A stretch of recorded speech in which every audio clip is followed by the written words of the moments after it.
Arithmetic Series on Friday doesn't change the fact that we're talking about arithmetic, which means there's still a first term and a common difference. It's what distinguishes arithmetic from what we will start learning about tomorrow, which is called geometric.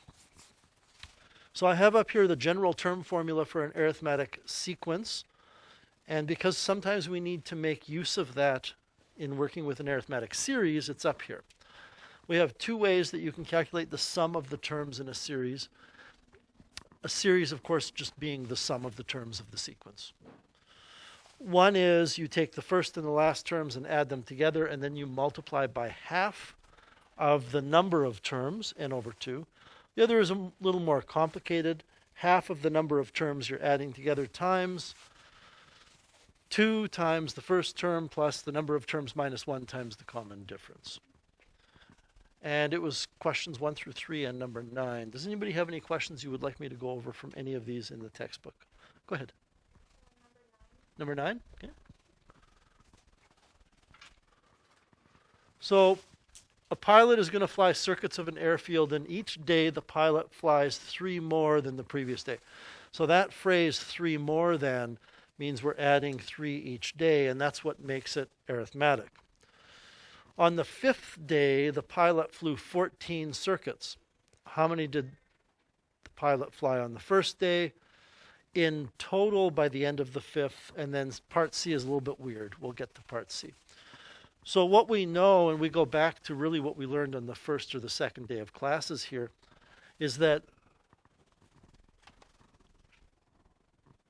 on the 5th day, so we don't know how many on the 1st or the 2nd or the 3rd or the 4th, but we do know on the 5th day that he or she flew 14 circuits.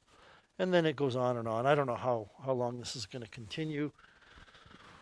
We're also told something here, and if you look only at what I've written, it might seem like this is an insolvable or unsolvable problem. But we are told that the common difference is 3. Because each day the pilot flies 3 more than the previous day. So using a totally, everybody, a non-algebraic approach, you could answer A and B just by knowing what arithmetic sequences are all about. Because if the common difference is 3, this must have been 11. So remember, with the common difference, you add 3 moving forward. In this case, you subtract 3 in the other direction. So we could, how's my subtraction? Good. We could do that and say the answer is 2 on the first day. By the end of the 5th day, we don't have to use a formula here. And in fact, you know what, everybody? Given the fact that it's only 5 numbers, you could probably answer A and B here a lot quicker by just looking at the situation than by using formulas, I think. Because at the end of the 5th day, in total, we can just add these numbers together. I think it works out to 40. Is that right? Okay. Now let me show you, because some people want a formula. I used to think something like this: oh, nobody wants to use a formula. Some people want to use a formula. So if you wanted to use a formula to answer the first question, then since you know that when n is equal to 5, Tn is equal to 14, we can put those numbers in here.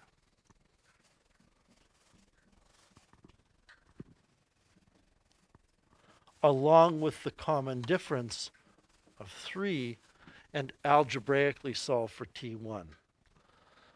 This is 14. This is 12. 5 minus 1 is 4. Times 3 is 12. Subtract 12 from both sides, you get T1 equals 2, which is what we said, right? If you want to find the sum of the first 5 terms, and you want to do it, if you want to do it this way, don't take what I'm about to say as an insult. It's not meant as an insult. But if you want to do it blindly by using a formula, then what we could do is use this formula, Sn equals n over 2 times t1 plus tn, because we know t1 now is 2, and if we're trying to find s5, we know that n is 5, and we know t5 is this. Remember, I should slow down. In this formula, it's very useful to remember that tn is the last term that you're adding up, which would be 14. So you could do it this way. You could go 2 plus 14 is 16, and take 16 times 2.5, which better give you 40, and it will. The last question, C, is a question that we did one like this in an example, and I said to you, we're doing this not because I would expect you to do it for an exam, but I'm trying to prep you for what's around the corner, both in this course and in 30-1. So the more algebra we can do from time to time, the better. If I were to take this formula, Sn equals n over 2 times 2t1 plus n minus 1 times d. Not the other formula, because if I want to find an expression for the sum of the first n terms, I don't know the last term, so I can't use that other formula. And put in everything I know except for n. t1 is 2. How could I have forgotten that? Is d3? And I'm going to simplify this mess in brackets first. So I'll have n over 2, this is Sn, times 4 plus 3n minus 3. So I've simply multiplied that 3 through. I can simplify that a little bit more. N over 2 times 1 plus 3n. And this next step that I'm going to do, I might not do it. This is a kind of a weird case. The reason I might not multiply that n over 2 through, even though I'm going to, is it's going to create a bunch of fractions. But that's okay. Let's do it anyway. So I get Sn equals n over 2 times 1, which is n over 2, and I'm just going to write that as a half n, plus 3n times n over 2 gives me 3 halves n squared. And that's the answer. Now, do me a favor, everybody, and put 5 in for n. I'll do so up here as well. So I'm going to take 1/2, which is 0.5, times 5. We're using n equals 5, plus 1.5 times 5 squared. That's pretty freaky. It gives you the sum. If I go back to this, and I'm trying to teach you, I'm trying to teach you math here, not a specific math problem necessarily. If I go back to this sequence, we had 2, 5, 8, 11, 14. The next would be 17. The next would be 20. Am I right? So go ahead and put 6 into this expression. Figure out what 1/2 times 6 plus 1.5 times 6 squared is.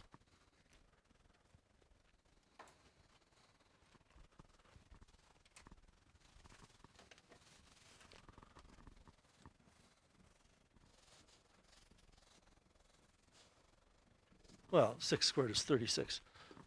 I get this. What relation does the number 57 have to this sequence? What's with the 57?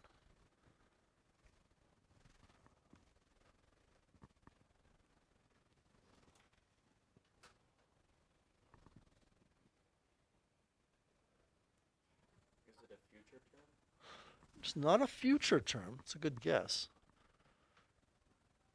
And I'll remind you, Jack, and you haven't been here. I have bad hearing, so you need to raise your hand. Okay. Well, what did we just find when we put 6 in? We found S6. We found the sum of the first 6 terms, 57. Does that work? If you add up the first 6 terms, do you get 57? Yeah. What if you add the first 7 terms? What do you get here? Just add these numbers together. What do you get? 77. So apparently if you put 7 in here, you better get 77, and you will. It's kind of a neat little thing that you can come up with a formula that's going to add them together no matter what n is. Anyway, did that make sense? You're good with that response?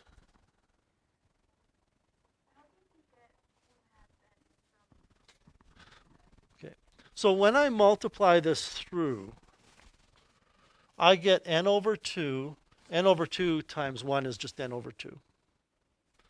And then when I multiply this through, I get 3n squared over 2. Does that make sense? Okay. So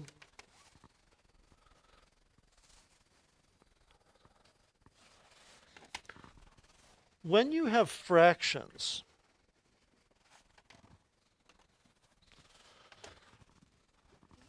and we will learn a lot about fractions in a unit called rational expressions, I can move the numerators and denominators around all I like. There's no difference between that and what I just wrote. Or I could do this. Or I could do this.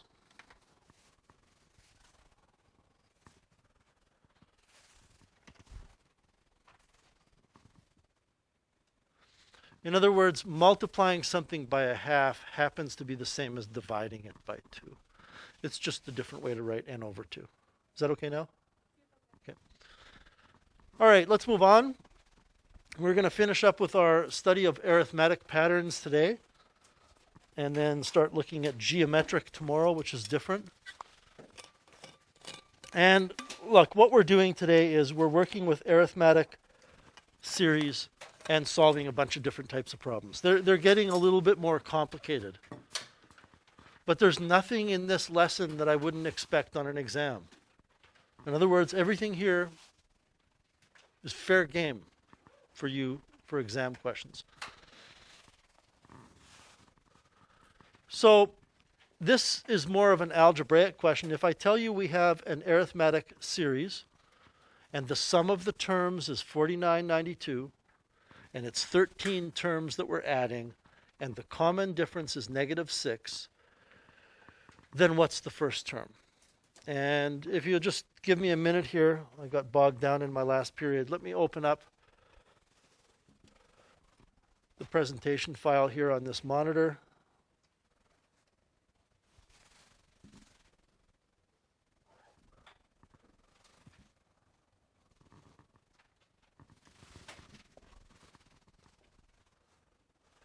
So I can refer to the formulas.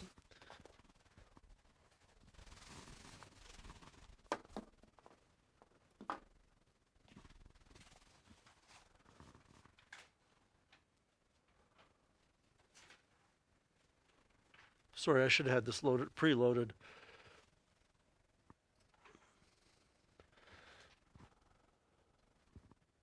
So we have these two formulas that we can use to work with arithmetic series. And the question is, what's the first term? And the first term appears in both of these formulas. So that's not really helping us deciding which formula to use. However, we cannot use the first formula to find the first term, because in the first formula we would need to know the 13th term. We would need to know the last term. And there's no way to find the 13th term unless you know the last term. We'd be just chasing our tails. The bottom line is we have to use this formula. Sn equals n over 2 times 2t1 plus n minus 1 times d. And believe me, I give a lot of thought as to why I have certain examples in my lessons. And one of the reasons this is in here is to get you better and better at rearranging equations, because I know you kind of struggle with it sometimes in Math 10. I want you to notice that this formula contains d, and we know the value of d.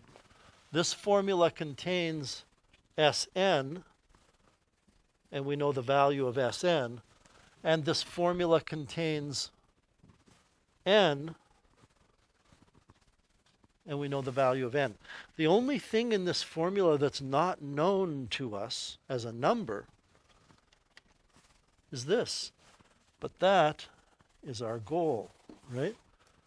So the basic underlying idea here mathematically is we can put in all of the information we have and have a single equation with one unknown that we should be able to unwrap the equation to get that unknown. So I'm going to put in Sn, which is 4992. I'm going to put 13 over 2. Then 2t1. T1 is our goal, plus, how many of you are gaining more appreciation for why I say I want to just write 12? It's got n minus 1, right? N is 13. Sooner or later, I'm going to just do that. Times the common difference, which is negative 6. So as a general rule, everybody, when you're solving an equation, this is not always the case. That's why I said a general rule. You want to expand or simplify everything first. And what do I mean by simplify? Listen very carefully. Simplify means exactly what the word means. 13 minus 1, 12. I don't, send you on an errand to Tim Hortons and I want 12 donuts and I go get me 13 minus 1 donuts. And you sure as shooting don't go up to the counter and say, I'm going to buy 13 minus 1 donuts. Not unless you want funny looks, right? So there's simpler ways to write things. For example, there's a simpler way to write 13 over 2. It's 6.5. So that's the first thing we're going to do is we're going to clean this up. This is 4992 equals 6.5 times 2t1 plus, well, we might as well figure out what, we already know 13 minus 1 is 12, what 12 times negative 6 is. Correct me if I'm wrong. You have a calculator, it's negative 72. Okay. And now I want to have a discussion with you about solving equations. And I would rather spend some extra time talking about this and you getting better at this and having better math skills than me just assuming you know how to do it. When you are solving this equation for t1, you're unwrapping it. That's what you have to do. Now, you certainly are not going to write down everything I'm going to write down. I'm just doing it to make a point. If I wanted to get, and don't even write this down. If I wanted to take this and unwrap it for t1, I'm going to ask myself this question. What was done to t1 that requires unwrapping? The first thing that was done to t1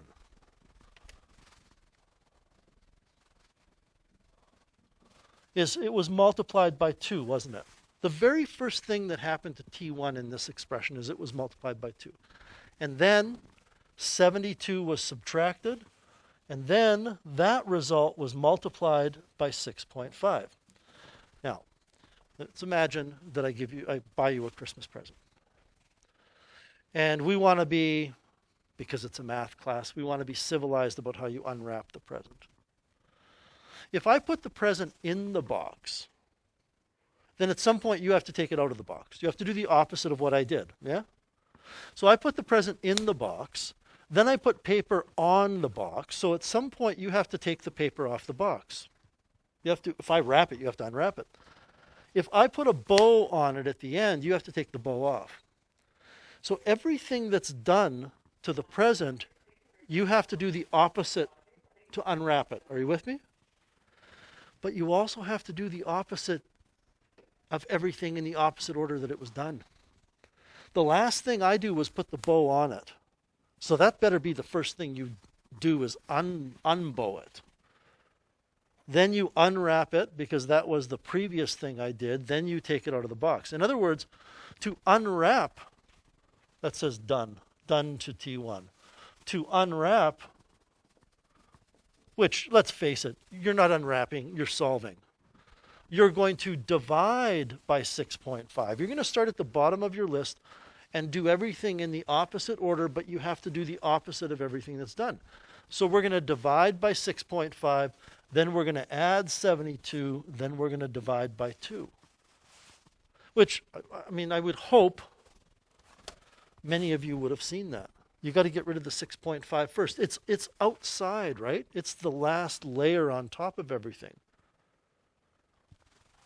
So I'm going to show this in 3 steps. Hello, circle. If I divide both sides by 6.5, and maybe I will actually show these steps, divided by 6.5, divided by 6.5.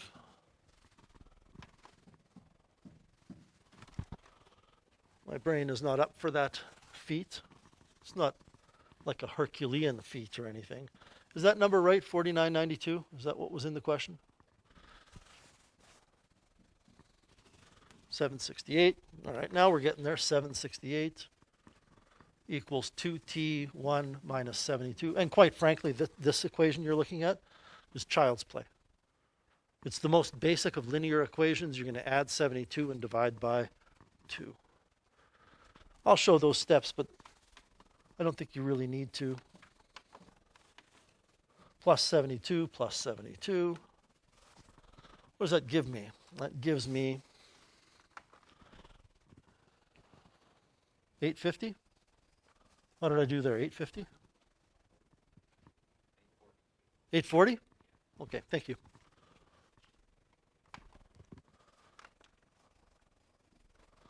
Equals 2t1. I'm not going to show divided by 2. Divide both sides by 2 and you get 420. So the first term, t1, I guess I'll use this circle, is 420. That's our answer. As a general strategy, I mean, don't try to memorize this example. Try to learn that what you can do is make a list of the things that you know and find a formula that will have those things in it plus the thing you're trying to find. Let's try another one. What is the general expression for the sum of n terms? Well, this is good because we just did one of these, didn't we? We're going to use Sn equals n over 2 times 2t1 plus n minus 1 times d. And again, I'm totally serious here. We're doing these examples to get you better at math, to get you better not at sequences and series, although that's a side benefit. We're doing them to get you better at math. So let's put in the first term. I really shouldn't have to explain why I know the first term is 3, but the first term is the first term, and when you look at the sequence or series, it starts with 3. Then we have n minus 1 times the common difference, which is 6.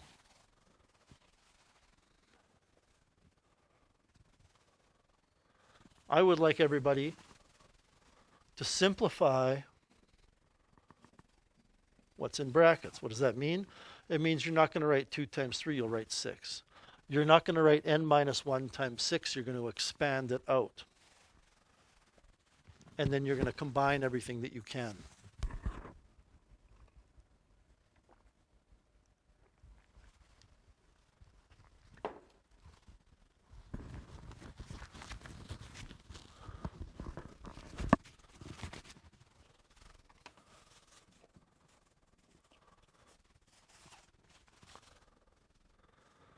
Two times 3 is 6.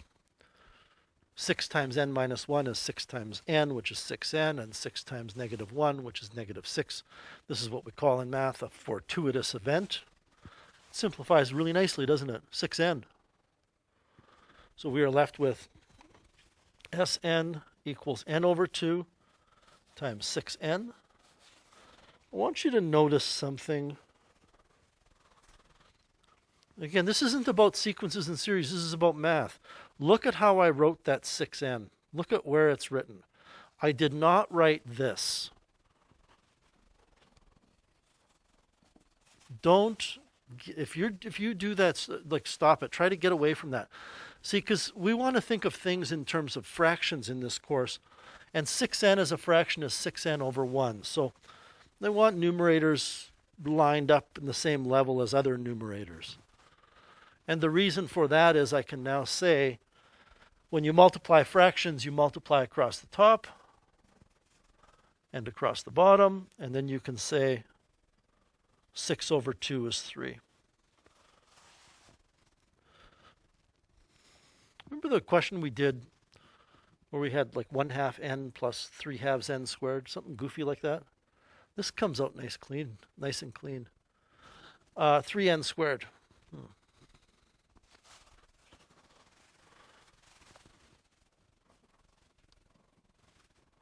Do me a favor and put 1 in for n and calculate 3n squared.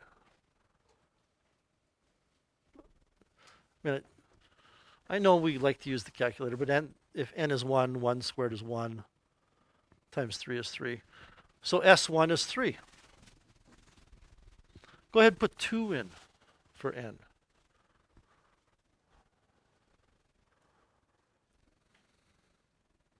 You get 12. 3 times 2 squared. 2 squared is 4, times 3 is 12. 12? What does 12 have to do with anything?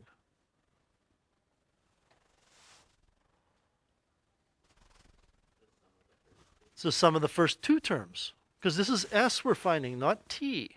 It's not T2, it's S2. So 3 plus 9 is 12. Let's just do one more just to convince you. If you put 3 in, 3 times 3 squared. So I'm asking you to put 3 in for n here. Well, 3 squared is 9, times the other 3 is 27. Is that what we get when we add up those three terms? Yep.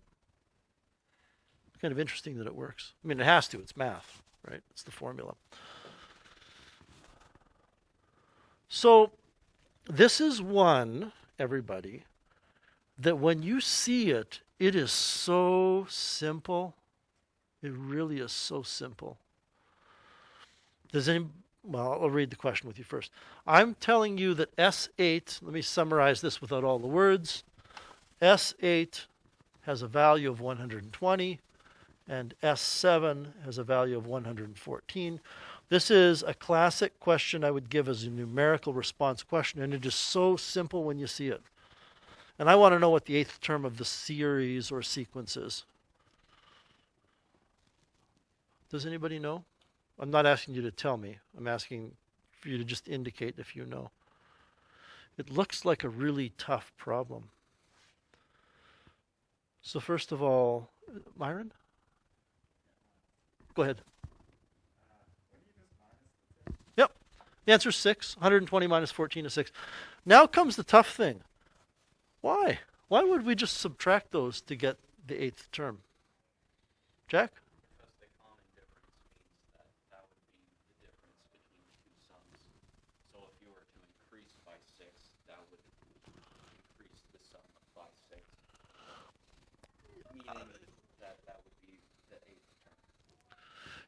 Everything you said is valid except 6 is not the common difference.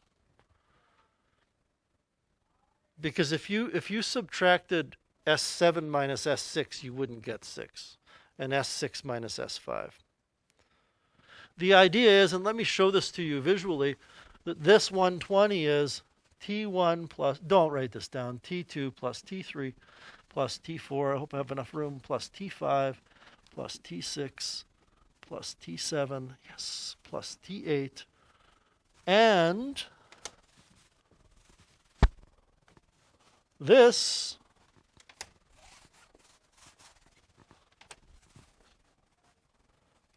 is T1 plus T2 plus T3 all the way up to T7. So the extra amount that you add to T7 plus T6 plus all those others will give you the sum up to 8. In other words, what's the difference between what I wrote here and what I wrote here? Well, the difference is this.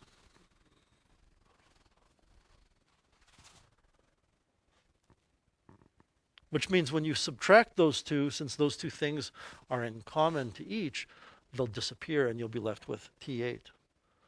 I'm going to ask you over the next few days before we write our exam, you're going to have to really think about that because you have to know how to do this type of problem. Algebraically, it's a nightmare to do. Okay, number 4. This is a very difficult question, okay?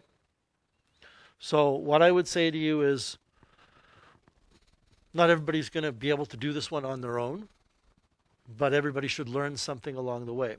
The sum of the first 2 terms of a series is 13, and the sum of the first 4 is 46. So S2 is 13, S4 is 46.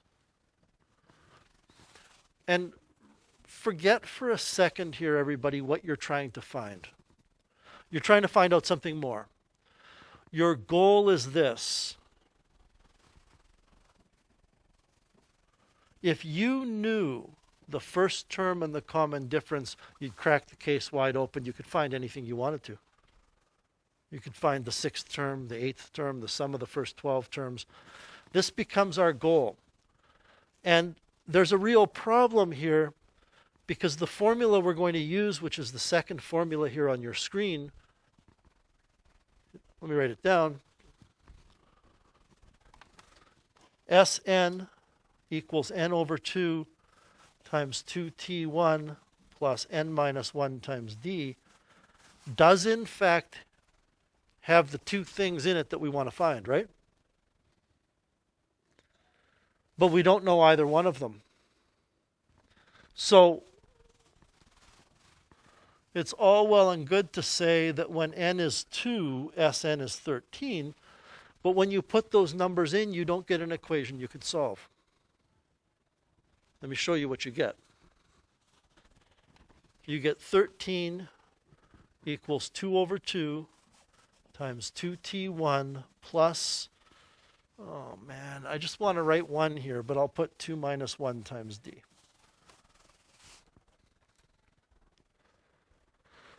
Do you agree you cannot solve that equation for d?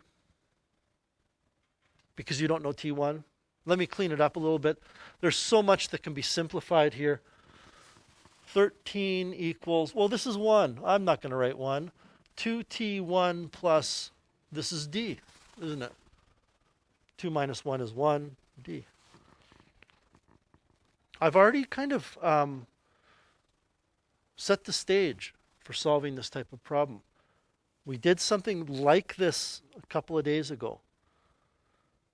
What do I need now to find out what T1 and D is? Does anybody remember?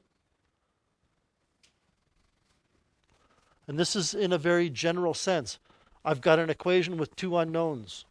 What do I need to find those unknowns?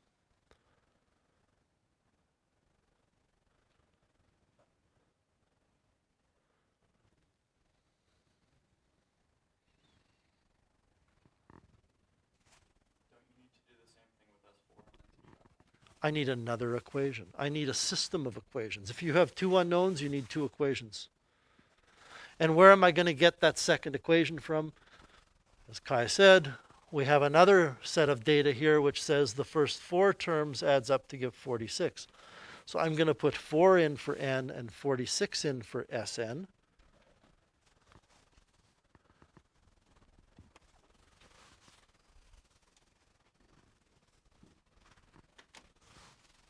If I do that, I'll have 46 equals 4 over 2 times 2t1 plus 4 minus 1 times d.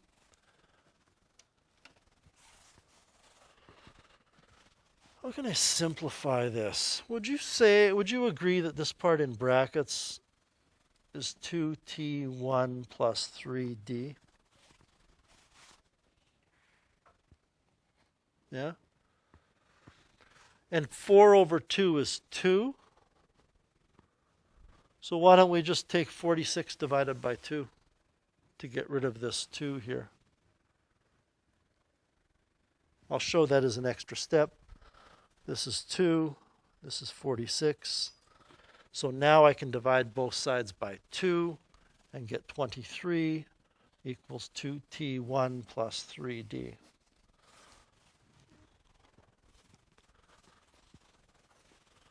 Well, we got two equations. I don't know if you remember, but when we were set up with two equations before, I believe it was Sasha who said, let's rearrange one of the equations for it might have been t1, and we substituted it into another equation. Or we could subtract equations to eliminate variables. And I think in this case, if we subtract those equations, that's going to be a really nice move because they both have 2t1 in them. So I'm solving a system of equations using elimination is the phrase. So when I subtract, I get 23 minus 13 is 10. 2t1 minus 2t1 is nothing, and I'm left with 2d because 3d minus d is 2d. And I've mentioned this before, I'm a big fan in high school math of always turning something into a simpler problem. This problem ceased being about sequences and series the instant we put those numbers into this formula. It became an algebra problem. It then turned into a grade 10 problem where you have systems of equations. And then it turned into, quite frankly, a grade 4. 10 equals 2 times some number. What's the number? 5. So the common difference is 5. How do we find T1 now? Use one of those two equations and throw 5 in for D. Not one of these two. One of the two equations we got here. Use this equation. Put 5 in for D and solve for T1.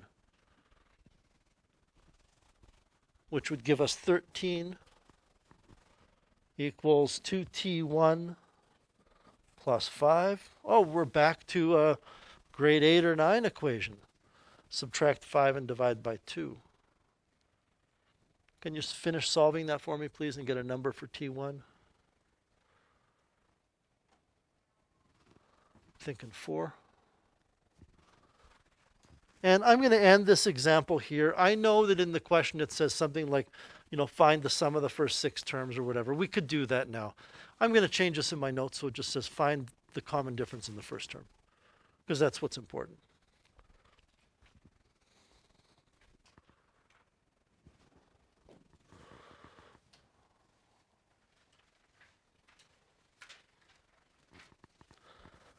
You're told that the second term is 8. This is an arithmetic sequence or series. The fifth term is 29. And you're asked to find the sum of the first 15 terms. Well, again, I don't want to suggest that all the problems boil down to this, but if you knew the first term and the common difference, then you could find the sum of the first 15 terms, couldn't you? Because then you could put these two numbers into your formula for a sum along with 15. And what I'm going to tell you is everybody should know how to find the first term and the common difference from this. You should know how to do this. We actually did something like this, I think, on day 1. 8 plus a number of common differences has to take you to 29. And I want everybody to think about how many common differences I have to add to 8 to get up to 29, which is the fifth term.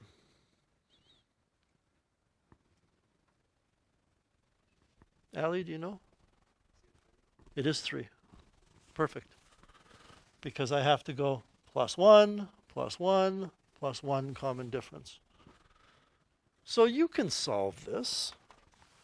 Again, we're turning stuff away from a difficult problem into a simpler problem. In fact, I'm not even going to show any work there. You take 29 and subtract 8, and then you're going to divide that by 3, which I believe will give you 7. So we know the common difference is 7. I don't think you need a formula to figure out that the first term is 1. Subtract 7 from the second term. What are we asked to find? S15.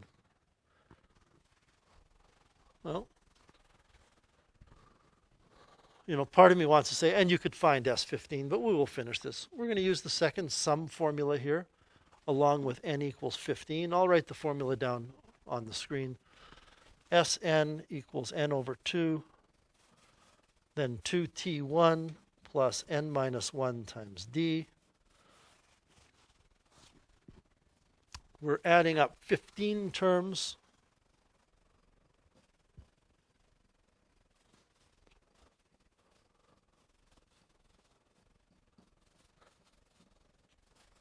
So all I've done is I've changed the n everywhere to 15. I've put 1 in for t1 and d in for 7. And I will ask you to calculate what that sum is going to be equal to.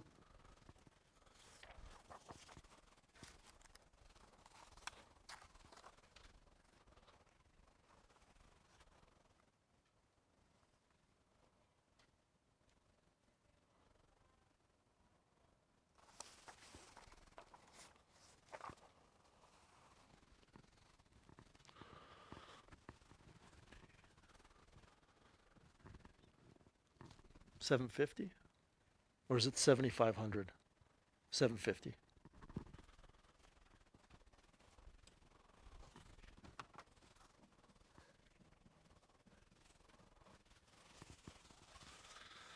Again, I don't want anybody to walk away from today's lesson thinking that these are all, we're going to see all these questions on an exam. You might see a couple.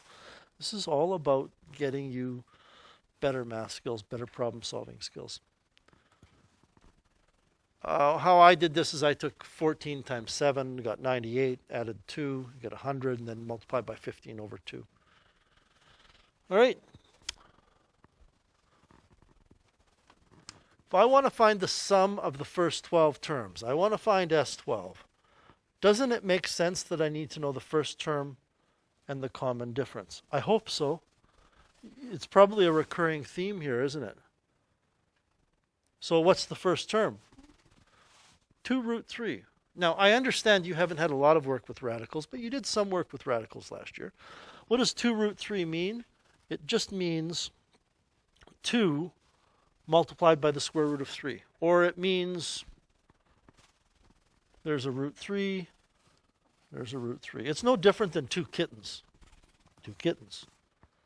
Except it's not kittens, unfortunately. It's root 3s, so we have 2 of them.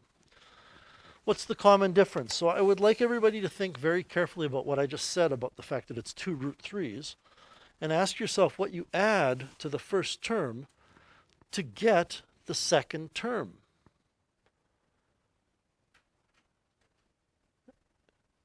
And how many of you know what you add to 2 root 3 to get 5 root 3? Will?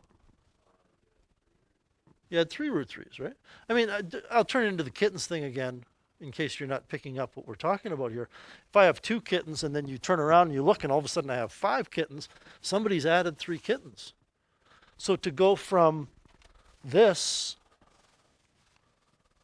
to all of a sudden having this, don't know what I drew there. You've taken 2 root 3 and you've added 3 of them. So this is 3 root 3.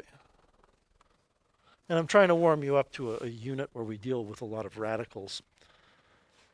So how do I find S12? I guess I use my summation formula, which is on the left-hand monitor.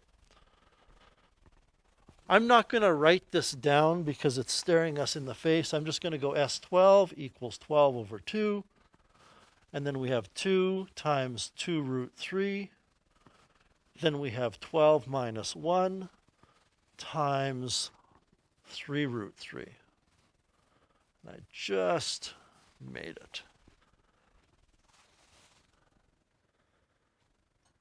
I know numbers can be confusing, especially if there's a lot of them all cluttered together, but just break it down slowly, piece by piece. 12 over 2, well, that's 6. What does 2 times 2 root 3 mean? It means I've got 2 root 3's, and I double them. I've got 4 root 3's. In other words, I'm really multiplying these coefficients to get 4 root 3. And over here I have 3 root 3, and I'm going to multiply by 11. So I'm not going to draw this, but I've got 3 root 3, and then I'm going to multiply that by 11. So I'll have 3 root 3, 3 root 3, 3 root 3. I'll have 11 groups of 3 root 3, and 11 times 3 is 33, so I have 33 root 3. Man, the number of root 3's is exploding, because inside of the brackets I have 4 root 3 plus 33 root 3, which is 37 root 3.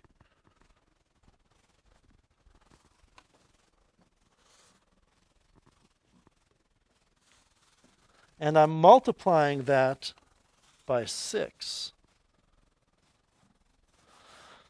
So I need to multiply 6 by 37, which is 180, and 42, which is 222 root 3. But is that right? Okay.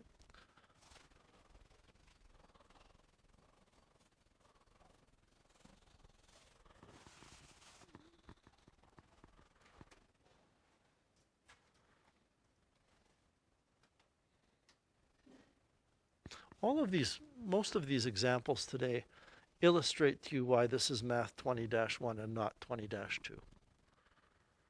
The level of algebra and math goes up significantly in this course. Let's try another similar one. I've put the terms in brackets, so this is the first term, this is the second, this is the third.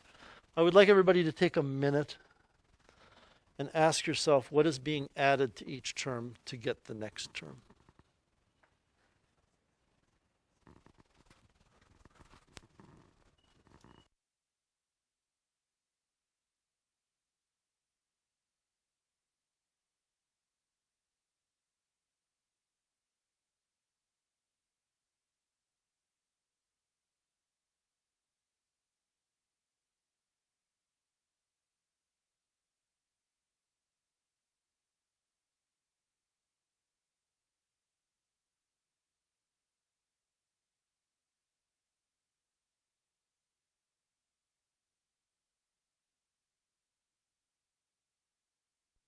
You're adding x each time, but not only are you adding x, you're also adding 1, because it goes from 2 to 3 to 4. So this is the common difference. And the first term is 3x plus 2. So we're asked to find S12.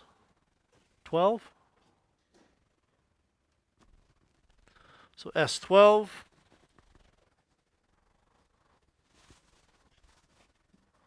is 12 over 2. And then we have 2 times T1, which is 3x plus 2. Then we have plus n minus 1, that's 12 minus 1, times the common difference, which is x plus 1. So, this is why you learn how to multiply polynomials and binomials and monomials in grade 9 and grade 10. Remember, you work with the brackets first. Well, 12 over 2, we can do that as 6. This means you multiply these together. This, it's 11, right? We don't need to worry too much about that. We multiply these together. So we will get 6x plus 4. We will get 11x plus 11. I can add 6x plus 11x. Just like I can add $6 plus $11 or 6 puppies plus 11 puppies. I get 17 items.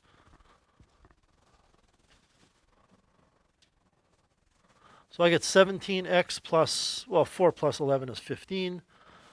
And you know what? I would say that's good enough. If you want, you can multiply that 6 through.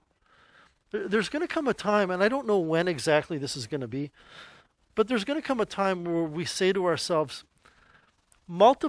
should we multiply the 6 through? And the answer is going to be, there's nothing in it for us to do that. There's no profit to be gained by multiplying the 6 through. It doesn't get you anywhere. You certainly could, though. Okay? And get, I don't know, 102x plus 90. All right, one final example. I know it's been a long haul, but this one, actually, everybody, this question takes us back almost to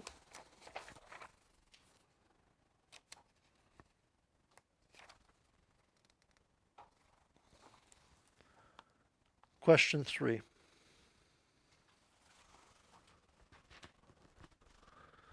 Question 3, I might need a little help here for question 3. Was it S8 equals 120? And S7 equals 114? And we were asked to find T8. That was question 3. And question 7 is pretty much the same question. I mean, it's different, but we're going to use the same idea. Okay. So I would like everybody to find S1. I'm not going to show any work. Put 1 in for n and find S1.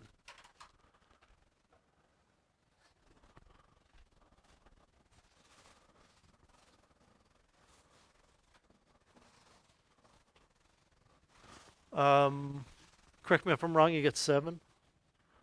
You put 1 in, n squared is 1, n is 1. You get 2 plus 5, it's 7.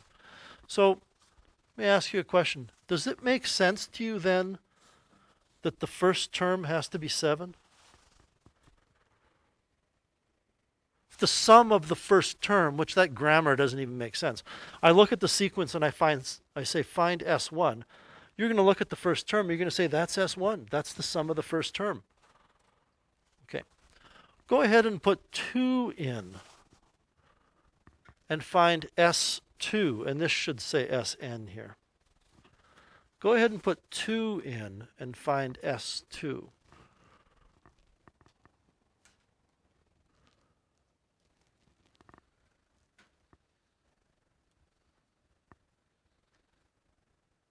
I'd like to say 18.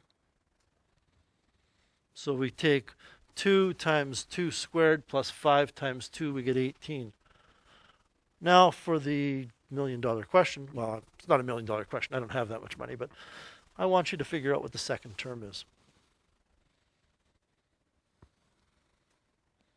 And remember, and you weren't here when I had a big discussion with this.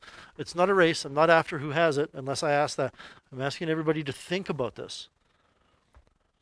We know the first term is 7, because the sum of the first term was 7. And we know S2 is 18.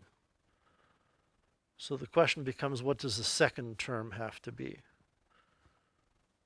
Adriel, do you know? Has to be 11.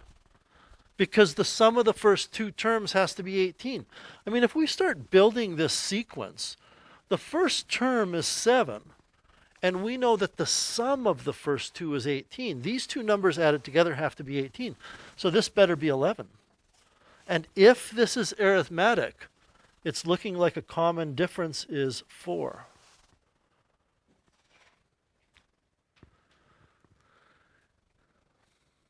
And by the way, since it's the sum of the first 5 terms we're after, we're not going to use a formula to do this. We'll just write them out and add them up. I think that's easiest, okay?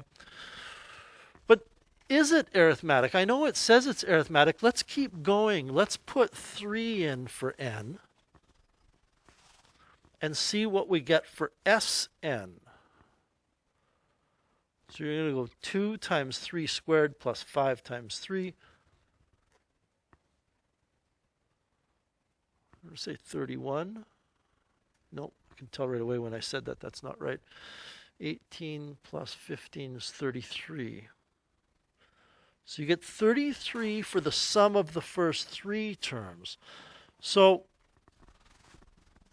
this has to equal 33. 7 plus 11 plus some other number has to equal 33.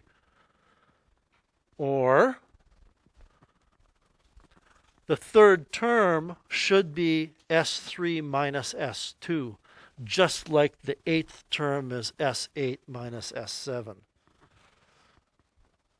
Is 15 the number that makes these add up to 33?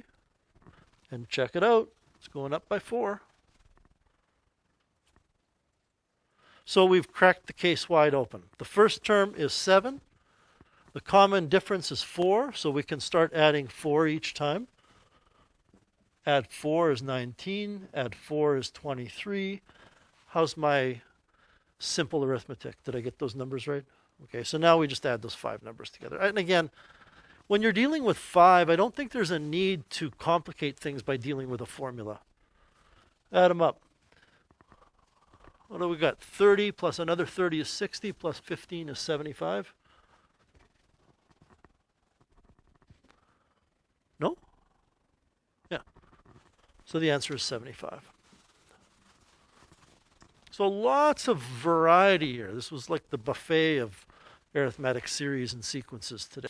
So there are some questions, and again, this is I call it practice. It's not all for homework. I'll find out if you've been doing your homework next time we have a quiz.